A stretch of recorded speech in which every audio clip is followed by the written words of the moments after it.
Papakita pala ako sa inyo guys. Baka sakaling alam nyo ito kung anong klaseng halaman. Ayan, dito kasi sa gilid, dinatnan na namin. May ganitong halaman. Problema, hindi ko alam kung ano ba siya, kung siya ba'y peach o siya ba'y apple. Ang punto ko, gusto ko itong bunutin. Kasi ayaw ko sana ng halaman, lalo pa yan, punong kahoy. Bakit naman itinanim? Eh dito naman sa gilid ng basement. Ayun yung basement to. Bintana. Dito itinanim. Hindi kung lumaki ang ganyang klase ng puno, di wasak ang bahay dyan. Sobrang lapit sa bahay. Titingnan nyo. Ito kamukha siya nito eh. Itong sa kapitbahay namin. Oh. Ayan oh. Hindi ko ba naman, baka alam nyo guys kung anong klaseng puno yan.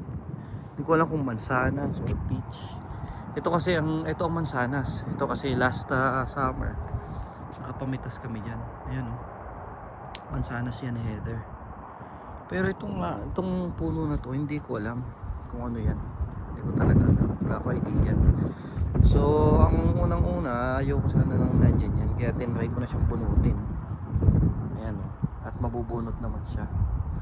Kaya hindi ko alam kung itatapon ko na. Napakahalay naman. Halimbawa, tanim ko siya dito. Magtanim ako sa harapan ng puno na hindi ko naman alam kung ano yan, 'di ba? Hindi ko naman alam kung anong klase, magandang klase ba yan, 'di ba? Wala namang nakakaalam.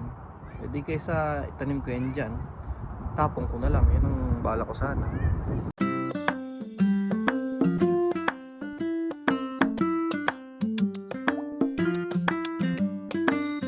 Nung tinatry ko yung siyang bunutin kanina, parang naman akong para akong naaawa. Parang tingin ko sa sarili ko killer. Buhay na halaman. Sumusulpot na nga yung niya eh, yung mga buko niya. Kasi parang lalabas na yung dahon eh. Buhay na buhay, tapos bubunutin ko, parang kakaawa naman. Kaya naisip ko, ano kaya kung itanim ko siya kasi dito sa sa paso. Meron kaming paso dito na medyo malaki. Bahala ko ilagay ko dito. Bahala na siya kung mabubuhay siya o ano. At least hindi naman yung parang pinatay ko talaga. Kasi ito guys, meron pa din kaming meron pa ako isang binunot. Ito naman oh. Ano yung pine tree na yan. Yan. Yan. Ayan guys. So yan ay galing din sa harap. Binunot ko din. Pero dahil nga naawa din ako, inilagay ko rin sa paso. Pero hindi ko rin alam kung mabubuhay o ano. Hindi rin naman kasi ako green thumb. Kaya nga lang kakaawa lang kasi tingnan pag binunot mo na alam mong buhay na buhay. Kaya lang ang pwesto kasi, hindi ko gusto yung ganun eh. Yung nasa gilid ng bahay. Yung nasa harapan ng bahay. Ayoko nang ganun. Kasi sumisira yan ng bahay kapag lumaki. Yung mga puno na ganyan, yung mga ugat niyan. Sisirain yan kahit bato kaya yan. Accomplish na guys. Nagpatulo ako kay Jerome para mabunot ko kasi hindi ko talaga siya mabunot. Tapos nung nakuha namin yung ugat, binawasan ko ng ugat, ginupit ko yung iba. Nasa isip ko baka ako mabobonsai siya o hindi na siya lalaki, di ba? Kasi sigurado ako may hirapan yan dyan sa paso na yan. Kasi magsisikip yung ugat niya dyan. Although nagulat ako kasi konti lang ang ugat niya, hindi ganun kadami. So ayan, nilagay namin dito sa paso. At pupunuin ko ng lupa. At ngayong summer, didilig-diligin ko. Titingnan ko, malay natin, di ba, biglang magkabunga. Hindi ko alam sa harapan kung safe ba na maghukay at saka kung gaano kalalim yung safe. Kasi di ba alam naman natin dito sa Canada, di ba, maselan yung mga maghukay nang hindi sinasabi. Kasi baka may tamaan tayo ng mga linya ng mga kung ano-ano. Kaya aalamin ko paano, research ko pa, hindi ko alam. Pero usual na mga bahay dito is merong isang apple tree sa harap. Yun lang. Kasi hindi naman nga kalakihan ng lote. Kaya ganun lang. Dito naman sa likod, ayaw ko namang maglagay ng kahit na ano kasi parang laruan nga namin to eh. So, saan pa ako maglalagay dito, di ba? Although may space, pero ayaw ko kasi pag nagkaroon ng puno dyan, sa halip na yung, alam mo, pag may mga bisita, yung meron kang gagalawan, di ba?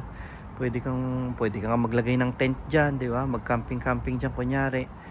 mawawalan tayo ng ganong space. Yan ang problema. Kaya ayoko maglagay ng puno dito. Gusto kong iwanan siya as ganyan lang na open. Ayan nga pala, oh. Yan na lang ang natitirang ano dito, tambak ng snow. Pero araw-araw, since umabot nga tayo ng mga 18 degrees positive, kaya nalulusaw na rin siya. Ito kaya lang hindi pa nalulusaw kasi ano to, nasa lilim siya ng bahay. Nasa shadean siya nito. Kagaya ngayon, di ba? Wala na yung araw, nagtatago na sa likod ng bahay. Kaya hindi siya na-expose maghapon.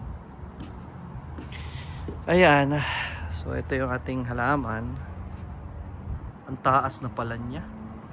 Ano kaya kung dapat pala binawasan ko ng ano, saka na lang next ano na lang, next fall, next fall puputputin ko yung mga sanga niya para kung sakali mabubuhay, no, puputputin ko yung mga sanga para hindi lumaki. Sa mga nakakalam, pa-comment naman kung anong puno to. Wala kasing tag eh. Oh. Wala nakalagay kung ano ba siya, peach ba siya o apple o ano. Ayan. Hindi ako masyadong sanay dito sa mga halaman dito sa Canada. Eh kung sa Pilipinas yan, alam ko agad yan kung santol o mangga kahit bata pa. Santol, mangga, avocado. Diba? Napakadali. Kabisado natin yan. Pero ito, medyo hindi natin gamay yan. Pero tingin ko is alin man lang yan sa apple or peach. Hindi pa natin alam kung yung pumupula ba o green lang. Diba?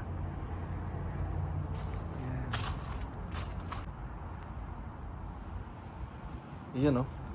Ayan o, ito nyo. Lalabas na ang dahon niya guys. Ayan o. Ayan o. Yun. Lalabas na o. Ayan o. Lalabas na yung mga ano niya. Yung mga buko niya. Ayan o. Lalabas na yung dahon. Kasi nga ay malapit na ang spring. Ayan. Tatapusin ko lang ilagay yung lahat ng lupa pabalik sa paso. Tapos lalagay ko na lang muna siya din dito. Kasama nitong Christmas tree. Ito kasi ang plano ko dito. Kapag kahit ay nabuhay at lumaki. Ang tagal naman lumaki ng ganyan kasi. Parang nga namamatay eh kasi nagbabrown to. Sana naman makarecover. Pero kung sakali mabuhay yan, palalakihin pa namin ng konti. And yan yung magandang designan na Christmas tree. Yun no. Yung assistant natin nag-volunteer na naman. Maggayat ng bawa. Tinan niya yung sabog. Yes, very good. Nakaligo na yan. Yeah. So, gagawa tayo ngayon ng creamy beef mushroom. Panlasang Pinoy recipe. Yeah. Kaso, meron pa tayong pahabol na pinabibili kay Mami. So, for now, I don't know how to cut the meat because for now, I gisayin muna didn't natin see the tong video. beef. Ako na lang bahala at palalambutin na natin. Para pagdating ni Mami, lulutuin lang natin yung mushroom at lalagyan ng cream of mushroom para Because ready. Ha? Because I didn't see the video, so Nak, ito ang green. Itapon mo ha. Kuhanin ko itong bawang. okay.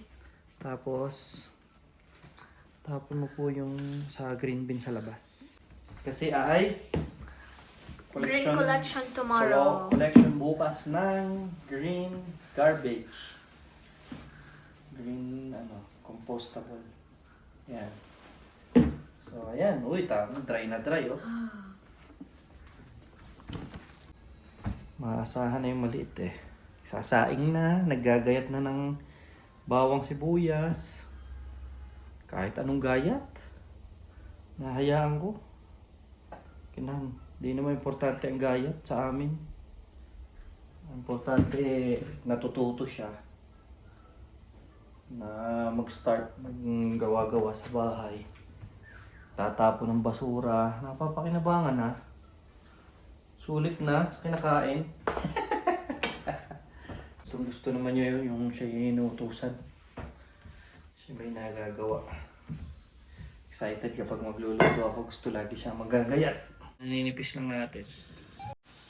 Para pare-parehas ang size niya. At para madaling maluto. Tapos lalagyan ko na ng konting salt and pepper.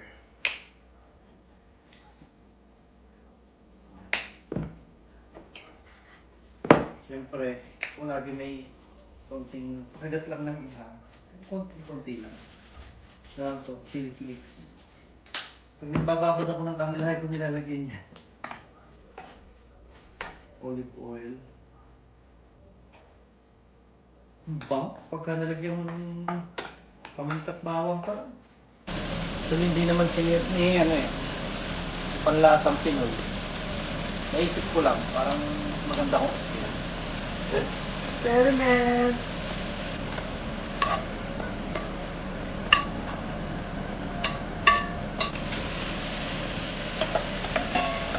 Second batch.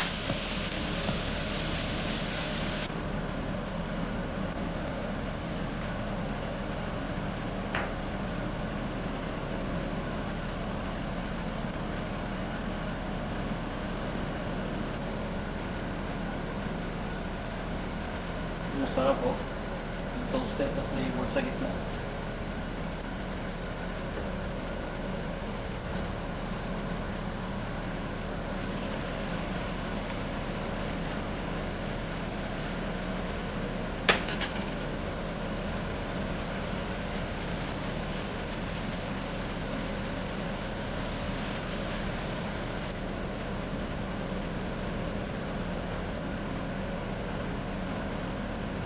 At this point, ano pa lasang Pinoy? At this point, wala nang buti na lang natin siya.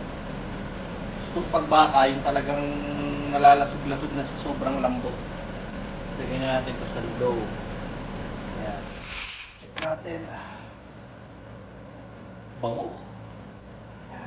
Slow cooked. Yung nihabol, meron kami i-stock isa. Siguro dalawa na lang ilagay natin ano. Dami na siguro. May mushroom din ba yung cream mushroom? Hindi, trim lang yan. Tsaka ito. Mushroom, duro. Mushroom. Oo. Kasi Isa ay... lang nila. Akin yung isa ilalagay ko yung sa spaghetti. Kaya nga. Kasi ay kailangan ng cream of mushroom. Yung kay panlasang Pinoy, powder, inihalo sa tubig. Meron din ano, kasi mas madali yan. Kaya na yan. Oo, ito, ibubuhot ko na lang ito. Ganyan. Lalagyan din daw ng tubig kung gaano kadami yan. Naintindihan. And dress according to weather. Kung ikaw ay gustong maglaro, sa Ako lang natin sabaw. Mag-boots ka. Pero sa putikan eh, nakasapatos Oh, na maayos. badminton, not dirt. What else? You play badminton, but if you In are... the field.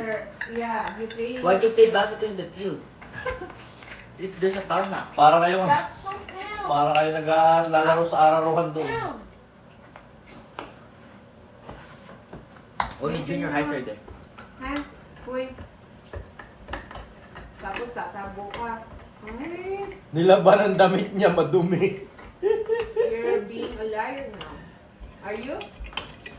Pag umuwi ka, pakita mo agad. Hindi Daddy, sinabi I'm sa akin. sorry, I played in the dirt with my friends playing badminton, but then my clothes like this. What racket That's did you okay. use? Ganito. Ha? Mateo. Tapos ko yung sabaw. Naintindihan? Ito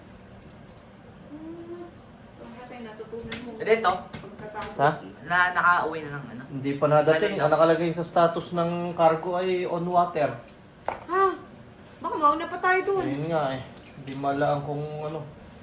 Baka dumampas sa Strait of Hormuz yan. Dapat by next week nasa Ay. at Cebu na yan, no? Cebu. Ma, Sino next, ba yan? mauna pa tayo next year. Baka dumaan sa Strait of Hormuz na naharang ng Iran. Cebu ba yan, Daddy? Cebu. Wala pa? Daw? Ang nakalagay niya, chinik ko nga kanina status eh. Dapat on by water. next week, Cebu na yan, eh, no? Sabi, nasa tubig pa, hindi pa nadating sa port. Uy, dalawang cream. You know what? Sobrang dami na no? Ah, okay. Lalagyan pa ng tubig to. Kung gaano to kadami to, ganun din ang tubig. Yan, lagay ko na tong mushroom. Saan yung ano, apple ko? Kinain ni Johan, apple ko. Johan, did you eat my apple? Lutuin lang muna natin. Gusto ko ito. Maraming mushroom. Yes. Lagyan mo ng garlic powder. Ay, garlic. I ate one. Fried garlic. Sige, pwede naman natin lagyan. O kaya pagkakainin na natin. Sarap mo sa kaanhin. Oo. Pwede, toppings. Ikaw Oo, kay bahala. toppings. Gusto mo, lagyan din natin yan. Ha? Doon na. Why? Ako di lang ng ulam eh. Loko. Sa kanin mo nga dadaanin eh. Pwede pa naman ako magdagdag. Hindi pa naman ito. Hindi na yun. Oh, pwede. Okay mo nga siya. Lutuin lang natin yung mushroom ng kaunti. Tapos, lagyan na natin ng cream mamaya. Pakuluin muna natin. Papaya dito. Saan papaya dito? Ayos lang. Alam mo yung manibalang? Matigas? Oo, manibalang. Alam mo yung dating binibenta mo? Sa Mhm. elementary? Elementary. Alam mo, nagbebenta ako ng Papaya? papaya. Dati, nagbebenta kami ni Inay. Masarap siya may suka na. Lagyan mo nung ano, pinakurat.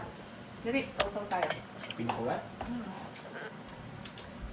Wala ko yung papaya sa likod ng bahay. Sa ano, sa... Hindi. Magandang klase Likod. papaya to. Alam mo bang ito ay mahal binibili sa Pilipinas? Kwento ko sa'yo. Ay, wala akong tissue. Yung ganyang manibalang na... Ayan ang tissue. Na papaya dati, kukuha kami, ang tawag sa ano dyan, may silay. So, kukuha kami ni Inay ng may silay. Ang iba niya, pinahihinog. Ang iba naman, binibenta namin ng ganyang manibalang. So, yan ay hiwa-hiway ni Inay na ganyan. Ilalagay sa plastic. Tapos meron siyang timpla na ganyan, suka. Ilalagay sa Gusto plastic. na sa nila nila. Ngayon, dahil bawal ako magbenta sa school na sa diretso sa mga estudyante. After school. No, kailangan sa kantin dumaan. So, dadalhin ko yung sa kantin, isang bag na ganyan. Dadaan ko sa kantin sa umaga, tapos sa hapon, Pwede yun? may porsyento. Mm. May porsyento. Pero minsan, nagbebenta rin kami ni Inay niyan, nilalako namin sa daan, sinisilid ko ang papaya. Pwede lang. Ang hapon ka ulo suka. Yung ganitong, nakalimutan ko tawag, hindi ko alam kung granate. Yung ganitong kulay ng papaya, mas mahal to sa Pinas. Hindi nga. Yung may Pero, orange. Ano. Sa akin, kung kakainin ng hinog, mas gusto ko yung dilaw. Ayoko Yung dilaw pula. na dilaw. Mas Gusto ko masarap yung ang matamis. dilaw. Gusto ko Matamis talaga yun. yung pag umaga. Yun ang namin suka kasi wala naman tayo makain nito dito. Ay, di ba may papaya tayo? Ito talagang, itong ganitong papaya mapula, ito talaga ay kinakain ng pang manibalang. Kung matigas-tigas pa. Matigas.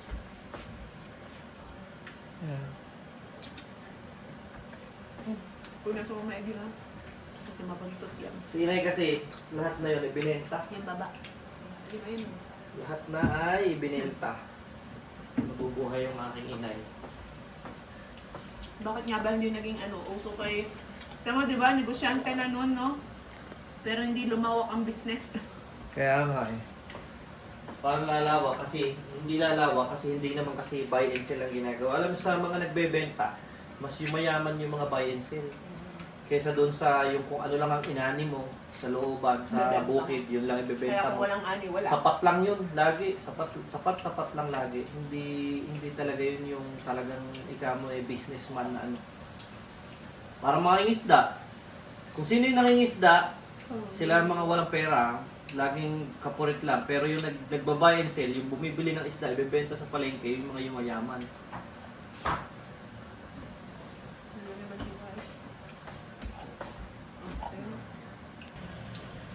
Ay, pwede na siguro Tabang. to.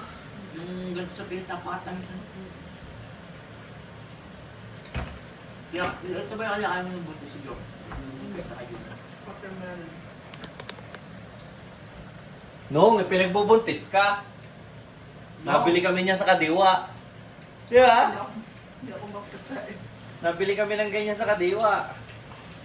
Kasi, Kasi sa Imus kami nakatira noon eh. Nung may kaway pinagbubuntis si Mami. Yung kadiwa, nakita ko yun sa ano, sa Instagram. Alin? Yung kadiwa.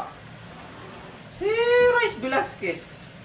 Taga roon, Kasi malapit. sa Instagram, Taga nakita ko, yun. balik mo na na. may estudyante nagluluto. Tapos doon siya nabili kasi mura daw yung mga... Mura doon. Kadiwa Market. Meron kasi bagsakan doon. Kamo yan. Yun, Meron yun nga doon daw bagsakan. Gusto ko pa ng mas malambot. Labas na yung mga tayo.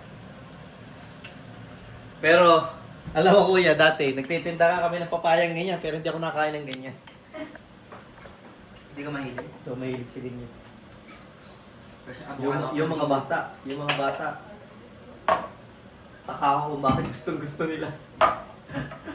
Nakikita ko eh... Sa amin nga, marami siniguelas. Walto sawa kami sa siniguelas. Hindi rin ako mahilig sa siniguelas. Ang Kung Indian ano mango, yung- napakadami din Indian mango. Hindi rin ako Kung ano nakakain yung Indian madami mango. sa inyo, di mo ka nakain. Yun nga. Kalimutan ko i-video. Naihulog ko na yung cream of mushroom.